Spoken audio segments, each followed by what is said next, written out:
Hey guys, if you don't know who I am Eric Phillips. I'm the new Director of Student Leadership Development here, and I appreciate you guys coming out. Clearly, you guys are intrigued by Delegation to walk through all this snow, so hopefully you guys can figure out how to get other people to do your work, and be happy with that. But I wanted to just let you guys know, as the new director, I've kind of spoke with some of your groups, some of the leaders, but what I'm really hoping to do this year, and as I'm sure some of you are stepping freshly into leadership within your groups, is for me to be able to kind of just assess and analyze what you guys need, what you guys are wrestling with, and how I can best enable you guys to flourish and enable your groups to flourish. So as I do that, I could create a program and create a bunch of things, and then be like the guy who goes and buys the present he wants, hands it to his wife, and gets surprised whenever she doesn't want it. But I'd rather not waste my time doing that, and I'd rather hear what you guys want and what you guys think would help you. So I am planning on having a couple of dinner discussions that I'll be sending an email out, that I would appreciate some representatives from your groups to be able to come out and just have a conversation with me, just so that I can hear what you guys are thinking. I can spit some of the ideas I have and just get your input on being able to create and craft something that would be more beneficial to you guys. So when I send out that email, if you would have anybody who would be willing to help me out, that would be awesome. And yeah, so I just want to thank you guys again for coming out. I'm just going to hand it over to Jon Stolpe. He graduated from Grove City College. He's a mechanical engineer from Grove City College, and then he got his MBA from Penn State University. He is now currently the operations manager for Building and Technologies Division in Siemens. He also has just recently written a book called On Track, and life lessons from track and field. He also regularly blogs in a popular blog that is jonstolpe.com, but in that he writes about leadership, life, faith, and what he's learned from being stretched. So I'm going to just invite Jon out, and he's going to have some stuff to share with you guys, some things to work on, and hopefully it's beneficial for you. Thank you so much for coming. Eric told me that there would be 20 to 25 of you, and I'm a math nerd, I'm a number guy, and I counted, I think, 45 of you in here. So thank you so much for coming. I think that it'll be worthwhile for you. What's your schedule look like right now? If I remember it as a student, you guys are all probably swamped by this point. You're busy, and I recognize that. So before I get started on the whole topic of delegation, I really just want to thank you for being here. I think you will find it worthwhile, and I'd love to get your feedback at the end. What you're doing matters not just for your own leadership here at Grove City, but it's going to matter, I think, after you leave Grove City, which is not that far ahead of you. It feels for me like it was yesterday that I was here, but a lot's happened in 20 years since I left. So before I get started, I just want to thank you. I also think that it's going to make a big difference for those you are leading now and those who will come behind you. So I see the different table signposts on your tables, and there's a ton of different groups you guys are leading, and it's awesome. You guys want those groups to keep going, and I think that's a great reason to be here, and it's also a great reason to learn about delegation. Before we get too far down the path of today's workshop, I thought it would be a good idea to introduce myself, to tell you my story. As Eric shared in the first workshop last semester, we all have a story to tell, and we all have an opportunity to be part of a greater story. So here's my story.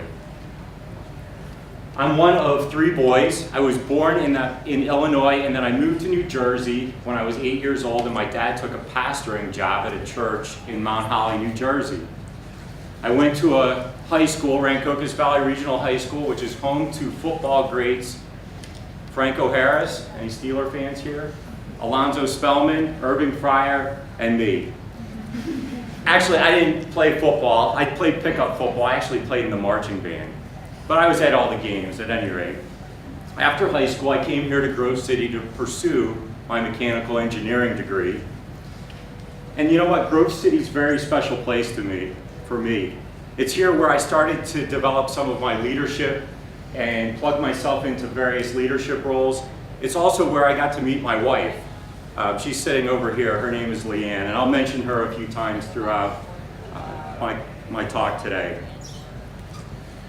I graduated. Here's us on our wedding day. I graduated and I started working in New York City and in North Jersey. This was before we were married. And then right before we got married, I moved down to the Philadelphia area and I started working for Siemens, where I'm at now, as an engineer. And then I became a project manager, and now I'm an operations manager where I have a bunch of people working for me. And we get to do building automation in all kinds of different buildings all over the Philadelphia area. So I've been in the basement of the Philadelphia Museum of Art. I've been in the orchestra pit at the Academy of Music. I've been in the top 10 floors of Rockefeller Center, in mechanical rooms and attic space and all kinds of cool things. At least it's cool to me. So the first thing I do when I walk into a room like this is I go and I look for the thermostats on the wall. And so as Eric can attest, that's one of the things I mentioned to him when we came in here this morning when I arrived on campus. Leanne and I started our family fairly young. These are our kids. My daughter Hannah is 17 and she's a junior in high school. She's looking for colleges right now, which is a little hard to believe. And our son Isaac is 14 and he is almost as tall as me. This picture was taken back in October and I think he's probably grown another inch or two since then. So this is part of my story. I also have a vision. If you were here for the second workshop, Rick Newton talked about the importance of having a vision and embracing that vision. My vision and passion is multifaceted. I have a strong belief that I am here to help people succeed. That's part of the reason I was excited to have the opportunity to come and talk to you today. And I hope that that's a vision that I can cast for you guys as well. You as leaders have the real opportunity and privilege to help people succeed. At my job, this means that I get to help my colleagues and my team members succeed. At home, that means I get to help my wife and kids succeed. And online, as Eric mentioned, I'm a big blogger and writer. I get to help those in my blog community succeed. So those are just some of the areas. I also have a vision for serving others. Over the past few years, God has rekindled a passion inside of me for missions, both local missions and international missions. I've been to Guatemala the past 3 summers. This picture was taken this past summer, and it's taken in the central part of Santo Domingo Xenico, a village where we've been the past 3 summers, and we've had the opportunity to build 3 houses and serve food to hundreds of kids and to minister to hundreds of widows in and around the community of Santo Domingo Xenico. This is one of the many visions that God has placed on my heart. But enough about me. Let's get to today's topic. What does your to-do list look like? Do you have trouble accomplishing everything on your list? Do you feel like you can never catch up? And do you feel like you're always behind? Do you feel stressed out, exhausted, and inadequate? Do you wish there was an easy way to fix it all so that you could feel more productive, more effective, and more relaxed? I don't think you're alone. This is a feeling I know I dealt with when I was here at Grove City, and I think it's a problem that many leaders face today. We take on so much responsibility that we end up burying ourselves. I don't think it's meant to be that way, and I think there's an answer. But before we get to the answer, I think it's valuable to see how we're not alone in this. Leaders have been struggling with this very feeling since the beginning of time. If you're familiar with the story of Moses and the exodus of the Israelites from Egypt to the Promised Land, you may recall that Moses didn't always have it together. There were times where he was stressed out. If you read Exodus and the first 3 books of the Bible, you'll see it there. He was the leader of a whole nation, and he faced times of stress, exhaustion, and burnout, just like you might be feeling now. In Exodus 18, verses 1 through 18, Moses' father-in-law, Jethro, comes and visits Moses as he's taking the people of Israel from Egypt to the Promised Land, and they're going through the desert. And Jethro brings with him Moses, his wife, and kids. So Moses had actually sent his wife and kids away while he was dealing with his task at hand, leading the people of Israel. At first, when Jethro gets there, Moses is able to show Jethro all the great things that God's doing amongst the people of Israel. But then Jethro notices something. He notices a problem. Moses spent all his time serving as judge for the nation of Israel. Whenever there was a dispute, he dealt with every single dispute all by himself. Now, this was not a small task. I don't know if you know this or not, but the people of Israel at the time were made up of several 100,000 people. Can you imagine trying to make the decision, every single decision for several 100,000 people? No wonder Moses was facing burnout. I don't know what your situation is right now. I don't know what you're feeling. Maybe you started the new year or the new semester off with great expectations and a long list of things you wanted to tackle. And now that you're into the semester, probably several weeks here, you're starting to feel the weight of trying to get the work done that you need to, trying to lead your groups, trying to keep an active social life. And it's tough. If you're a leader, it's time to do something about it. Being a leader isn't easy. If it was easy, everybody would be here, right? This whole room would be filled with the whole student body of Grove City College right now. If leadership stress, exhaustion, and inadequacy are common, there has to be a solution. I'm sure we could point to many things that make leadership easier.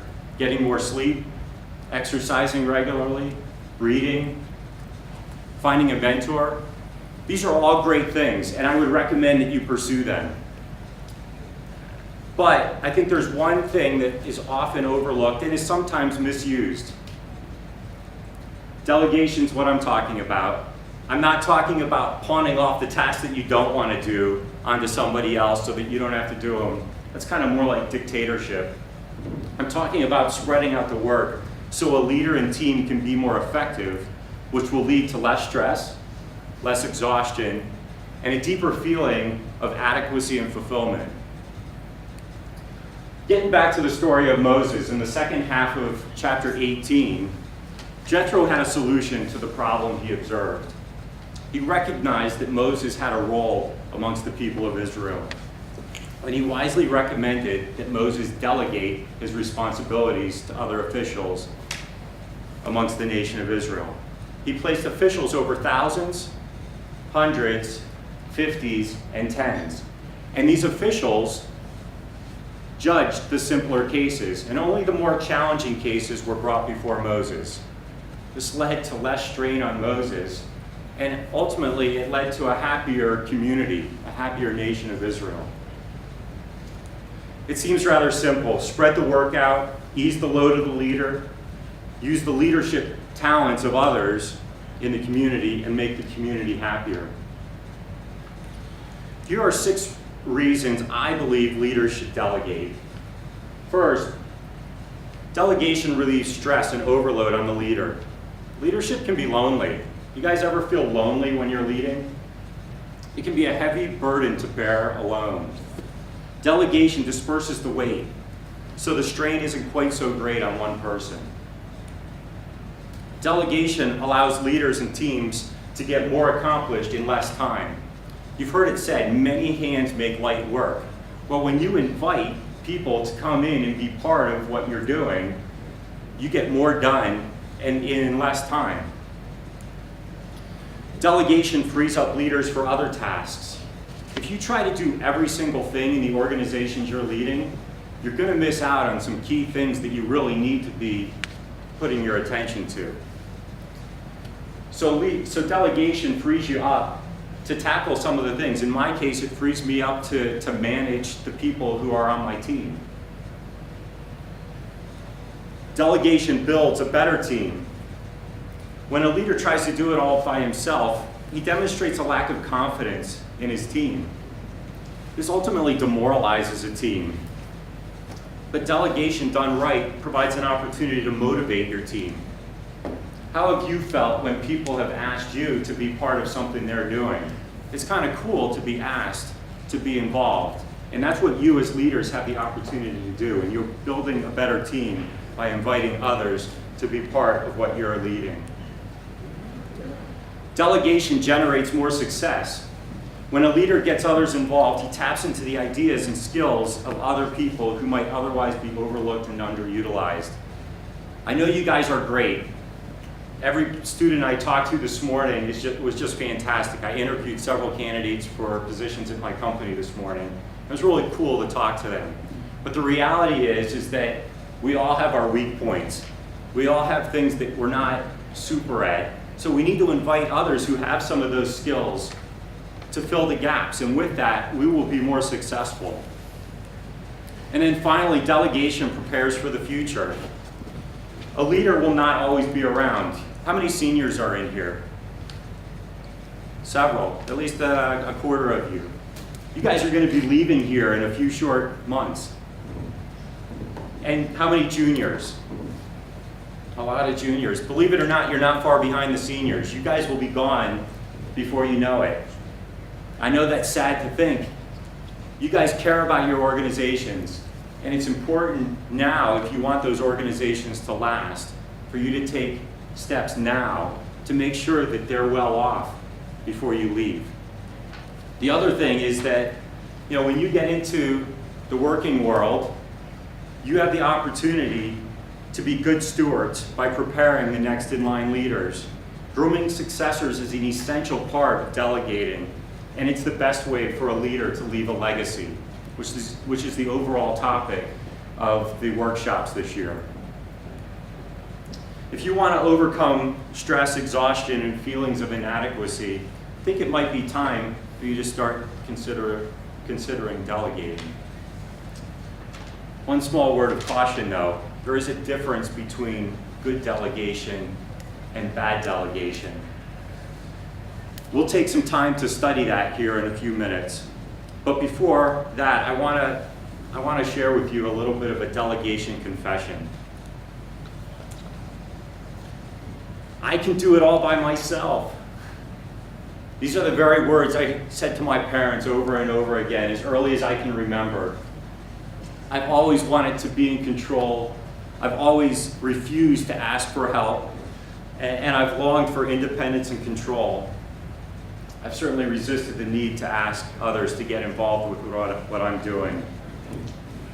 I'm speaking on the topic of delegation today, but the honest truth is, this is a subject that I'm learning about along the way. I don't always get it right. And much of my education on the subject of delegation has come from my own failures along the way. I struggle to trust others to properly handle the items on my plate, which could easily be delegated. I don't want to give up control and fear the outcome won't measure up to the standards that I've created for myself. I remember in high school planning a missions trip to Rochester, New York. I planned it with one of my buddies who went to high school with me and actually became a student here at Grove City as well. And we could have shared responsibilities for that trip with other students in the group. But I seem to remember holding these responsibilities close to my chest because I wanted to make sure that every single detail was perfect. In college, here at Grove City College, I held several leadership positions. It was an honor and privilege to be in these positions. This is the housing group I was in, and my junior year I was a vice president of the group, and my senior year I was the president of the group. I liked being in charge. I liked having authority to make decisions that directed the path of the various groups I led. I did this while keeping up with the rigors of heading into Hoyt Hall every day for class. But after a few times of stress and burnout, I learned the effectiveness of delegating. My classmates and friends at Grove City were generally more than capable of handling the tasks I sent their way. And I'm sure that's true for you as well. In fact, they were excited to have the opportunity to help out. A few years ago, I chaperoned a missions trip to Guatemala with our church's youth group. This was the first year that I went to Guatemala. As part of this trip, I was responsible for a team of 5 or 6 teenagers throughout our working day. Several times throughout the day of working, I had to stop myself from trying to do it all by myself. I love building with my hands. But the reality is these students came along to get the experience of being in the mission field. Not just that, but I learned that they actually are really talented. They used their minds, they used their brute force, they used power tools, and a little bit of instruction to do amazing things. They actually built this house in 2.5 days. And we've been back to this house the last 2 years and seen the family who lives there, and it's changed their world. We also built stoves for widows, and as much as I wanted to jump in and help, it was really cool to stand back and watch the teenagers as they installed stoves for these women and also interacted with them and were able to minister to them. When I delegate, things happen way beyond my wildest expectations, and I think that that's part of the reason I have gone back the last couple of years. At work, I have to delegate projects to my team members in order to free myself up for management responsibilities. I wish I could say I always get it right, but there are times I either overmanage a little bit or I undermanage a little bit. I'm learning, but I don't always get it 100% right.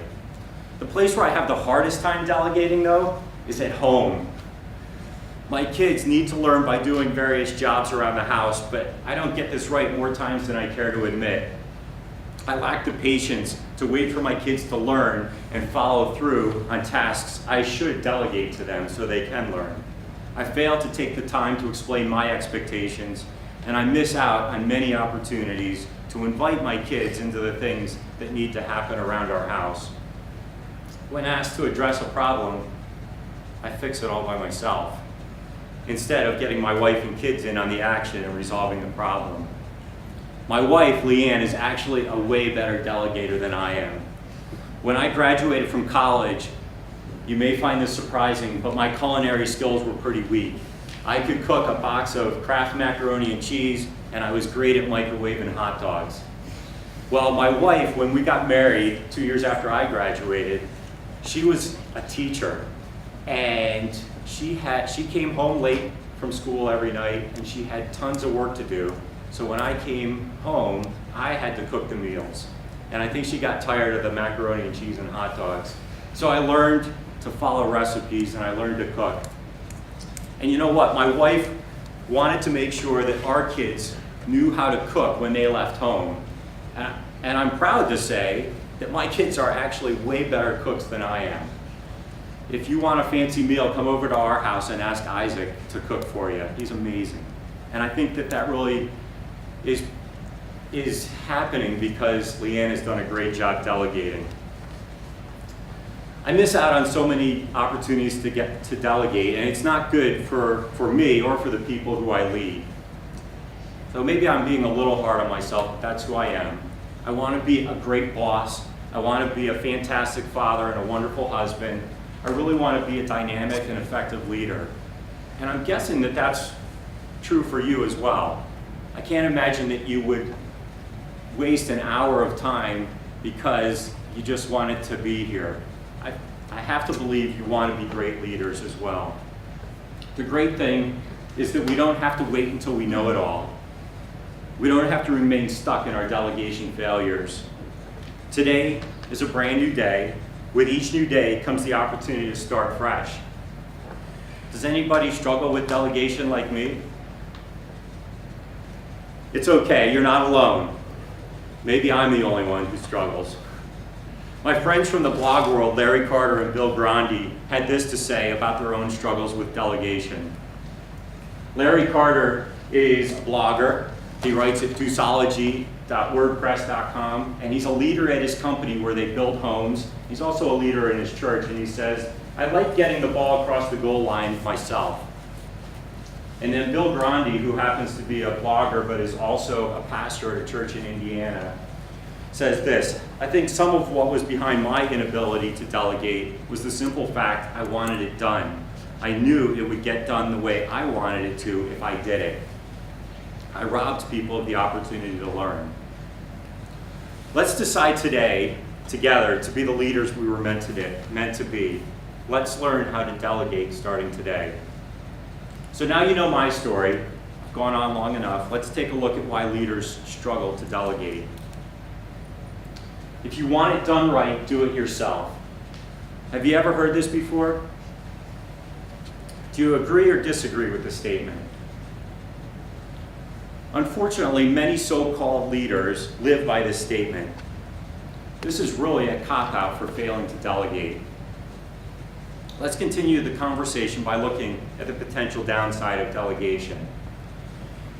Balance is required in order to delegate properly. A leader should not micromanage, or he will fail to empower his team. On the other hand, a leader should not fail to manage, or he'll lose respect and ultimately he'll lose control of his team. When the scales are tipped one way or the other, a leader's efforts to lead through delegation will fail. I don't really think of myself as a micromanager. I really try to let my team do it on their own. And I don't believe I undermanage either. I think I step in for the most part at the right time. But like I said before, I don't always get it right. Too many leaders fail because they fail to delegate, and this has to change. Before it can change, though, we must gain a better understanding of the factors which cause leaders to resist delegating. So here are 4 primary factors that I believe prevent leaders from delegating, at least based on my own experience. First is pride. Many leaders fail to delegate because we don't want to give up our authority. We don't want to dilute the credit that we'll receive for a job well done. We take pride in our work and we simply don't want to put the outcome in the hands of others. Selfishness. Leaders are selfish when they don't want to waste the time to delegate. Delegation does take time to request the desired outcomes, to establish the boundaries and deadlines, and to provide appropriate feedback. As leaders, sometimes we're too stingy with our time and the information that we have. Fear. What happens if the outcome doesn't measure up to our expectations? On the other hand, what happens if the outcome is better than we expected? Either way, we fear that we'll look bad with a poor outcome, or we fear that we'll look bad by being outclassed by a team member. We don't want to lose our place in the organization, and this fear can paralyze us from delegating appropriately. And then finally, past experience. Leaders resist delegating because they simply don't know how to delegate. They haven't been trained appropriately, or perhaps they haven't experienced good delegation from former leaders. I don't know how the leadership baton was passed to you when you took over leadership in your groups. Was it good or was it bad? Were you explained, kind of the expectations of your role? Well, you have the opportunity to make sure that that baton gets passed appropriately to the next in line leaders. We learn best from our failures. When you touch a hot stove, you burn your fingers. Lesson learned, don't touch a hot stove, right? When it comes to delegation, we can learn a lot by studying our delegation failures. I've had plenty of opportunity to mess things up when it comes to the topic of delegation. And here are 9 things I've learned along the way from my failures. First, don't micromanage. When you delegate to someone, let them do it. When you hang over their shoulder, you exhibit a lack of confidence in their ability to perform the task at hand. Don't undermanage. When you delegate work to someone, don't forget to check in. Your team or delegate may have questions or need a little clarification from time to time. It's okay to let them figure it out for themselves for a little while, but don't let them flounder too long. This can be just as discouraging as micromanaging. Don't call it delegation when it isn't, when it's really just something you don't want to do. Pawning off unpleasant tasks onto people on your team just so you don't have to do it yourself really isn't delegation. Like I said before, it's really more like dictatorship. Get in the trenches with your team members when you can. If you see a piece of trash, for example, on the floor, don't wait for one of your team members to pick it up. Set an example and pick it up yourself, or invite others to get involved with helping you pick up that heavy piece of trash together. Lead by example. Don't follow the example of poor leaders. If you had a poor leader who delegated poorly or not at all, learn from them, then avoid the delegation mistakes that they made. Don't get too far away from those you lead. It's easy to forget what it might be like on the front lines. Especially, you seniors and upperclassmen, don't forget what it's like to be an incoming freshman or sophomore into your groups.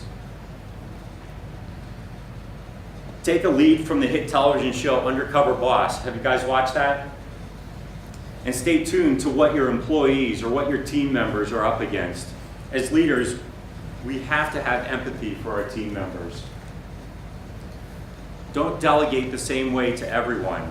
I'll talk about this in a little bit with some tips that you can use to make sure you know your team as individuals and not as a whole. Each of your team members is different, and they most likely need to be handled a little bit differently.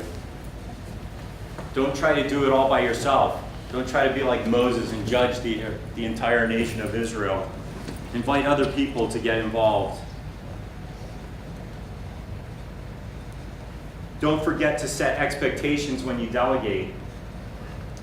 When your team isn't told what they're supposed to accomplish, they will fail to meet the expected outcomes. This includes deadlines. If your team doesn't know when they're supposed to do something, how will they ever complete it in the time manner that you want to have it done? And then finally, don't forget to provide feedback on the results. Don't leave your team wondering how they did on a task that you delegated to them. If they did a good job or a bad job, they need to know so that they can better perform it next time you ask them to get involved with something. I'd be missing the boat if I didn't leave you with some thoughts on how to delegate successfully. So here are 11 keys to delegation success. First, determine and define the task you want and need to delegate. Before you even talk to your team members, take time to analyze what needs to be done in your organizations, in your fraternities, sororities, or housing groups, or in the other organizations that you lead. It's important. You need to know which things you need to do as the leader and which things you can delegate to other people that other people can do. Second, select qualified people to execute the task. Again, this involves picking the right people for the right task, and it's critical to the success of what you're trying to accomplish. If you pick someone who's overqualified, he or she will likely become bored and disenfranchised. If you pick someone who's significantly underqualified, they'll probably become frustrated. Provide training if necessary. Part of the delegation process involves getting your team up to speed on the skills and knowledge that they will need to complete the request. This takes planning on your part as a leader, but it's worth it in making sure that delegation is done correctly. Demonstrate confidence in your team. This may take some time, but it's so important that your team knows you trust them. If you're looking over their shoulder all the time, they'll begin to wonder if they can really perform the delegated task. And they may just drop it and wait for you to just pick it up again and do it. Clarify the task, the reasons for the task, and the desired outcomes of the task. I kind of mentioned this before, but it's critical that you make sure your team members clearly understand what they're doing and why they're doing it. So a good opportunity, if you're going to assign somebody in your group to do something, ask them to restate what you've just asked them to do. It's a good way to make sure that they heard what you said. And that provides an opportunity to fix any misconceptions or misunderstandings in what you shared. They also need to understand the expected outcome and the deadline for completing the task at hand. If you don't clarify these details, your team may flounder about for a while, not realizing what your expectations are. Provide appropriate authority to your team. When you delegate a task to your team, they must understand that they're now in charge of that task. They're now empowered to make decisions to complete this task. If they keep coming back to you over and over again and asking you to make decisions, they're wasting your time and they're wasting their time. Resist the urge to tell your team how to execute the task. I think I really struggle with this because I want it done exactly the way I think it should be done. But part of delegation involves letting go of your desire to control every single detail. Your team will learn more effectively by figuring it out themselves. Not only does this help with the task at hand, but it helps prepare your team for the future. Provide appropriate supervision. Each of your team members most likely needs to be managed a little differently. I mentioned that before. Make sure you alter your supervision to fit their follow-through style. One of the things I would really recommend for you that I do with my employees is I have one-on-one meetings with them. And this may sound crazy because you don't think of yourselves as managers necessarily, but you're leaders. Take time to get to know the people in your organizations. Go grab a coffee or a snack at the E down below. Go have breakfast or lunch or dinner with each of the people in your group. Not collectively, but one-on-one. Take 30 or 45 minutes, maybe an hour, and get to know them. What makes them tick? What are some of their strengths? What are some of their weaknesses? When you do that, you are going to be able to provide appropriate supervision when you hand things off to them.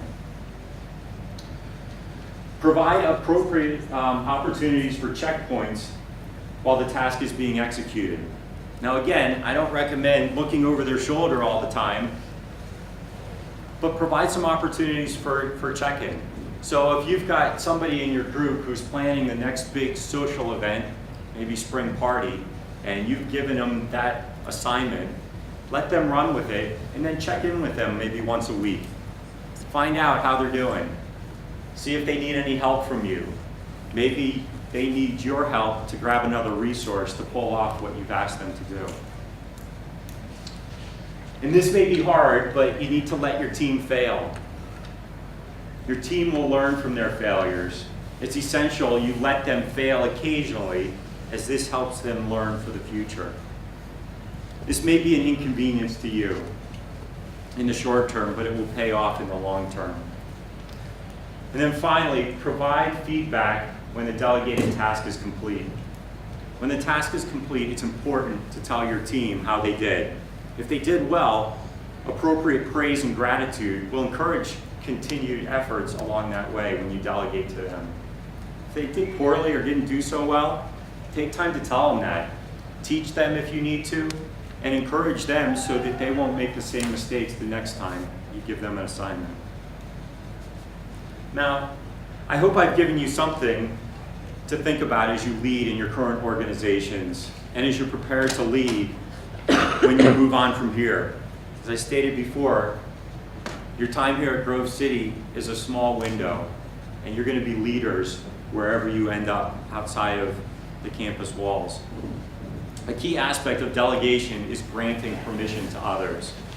You have the opportunity to invest in people and to help them succeed. Again, before I shared about my passion to help others succeed, and I hope that that's a passion that you embrace. I challenge you to be faithful. Leadership's all about influence, and it's not about a position. When you leave here, you may not immediately be thrust into an operations manager role or president role or big supervisor role or whatever, but you still have the opportunity to lead through your influence. How are you going to inspire those after you? I believe delegation is a tool you can use to make a lasting difference, to leave a legacy that matters. Before I open the floor to questions and then a time for table discussions, I want to leave you with a few quotes on the topic of delegation. And one of the quotes in particular comes from somebody you might be familiar with. So first, Teddy Roosevelt. The best executive is the one who has sense enough to pick good men and women to do what he wants done, and self-restraint enough to keep from meddling with them while they do it. This was a sign on Ronald Reagan's desk. It's amazing what can be accomplished by any person if he doesn't care who gets the credit. Dr. Hans Finzel. Delegation is an issue of respect and how much we respect those that are under us on our team. Any podcast listeners here? Anybody listen to podcasts? You do? If you're looking for a great leadership podcast from a Christian perspective, take a look at Leadership Answer Man, hosted by Dr. Hans Finzel. Great stuff.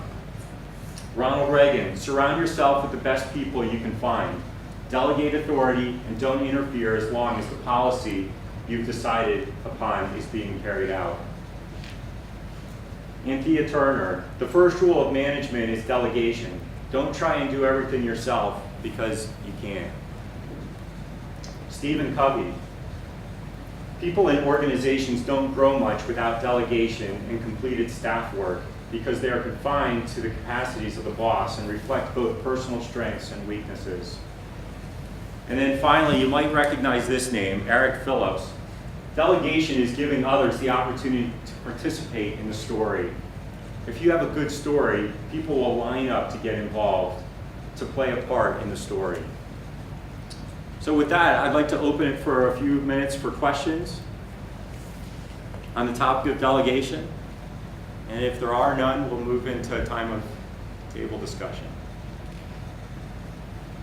What's a time where you let your team fail? What's a time where I let my team fail? From my own experience? Yes. Well, for example, I have engineers and project managers who work for me, and we're always coming across new things in what we experience in the construction world. And so one of the opportunities I had a few years ago was to let my team member learn about the importance of coordinating certain crane lifts. We had a big piece of equipment, a compressor, that had to be lifted to the third floor of a building at Temple University. And there's other equipment that was supposed to go up there. And he could have gotten that crane to pull our compressor up there with that other equipment, but he waited. And what ended up happening is we had to schedule another crane lift and pay for another crane lift because he didn't coordinate in a timely fashion. So it cost us about $5,000. We had to block off the entire Broad Street of Philadelphia, or a section of it. We had to pay a crane to come in and lift it on a weekend. But it was an important lesson for him. You can bet he hasn't made that same mistake since then. Does that answer your question?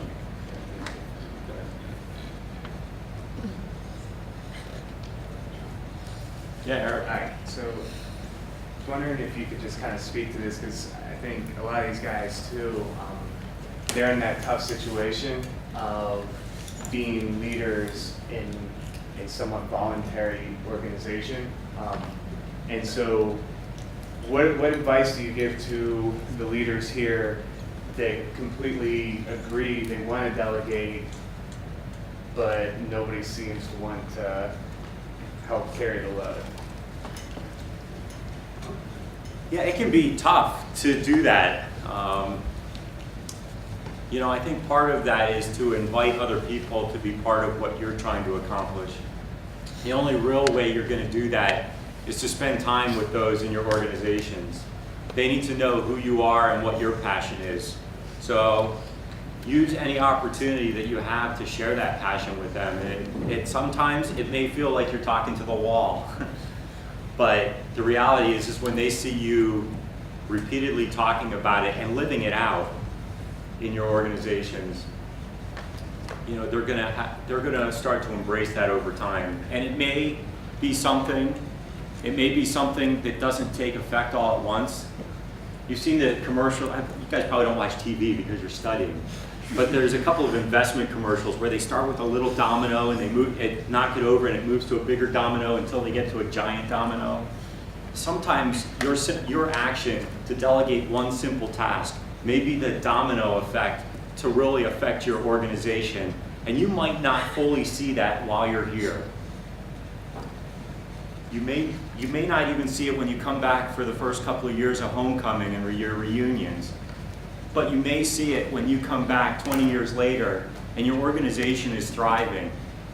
And it may be because of the small domino that you pressed at the beginning by getting somebody involved to help out when you needed something done. Does that help? I think, the one-on-one meetings with your team members, I say it formally because I work in the business world, but your get-togethers with the people in your frats and sororities and housing groups and different groups you lead can really have an amazing impact. You'd be surprised what a cup of coffee and a donut or something like that, and the conversation that happens over that, that can really be a catalyst for some really cool stuff.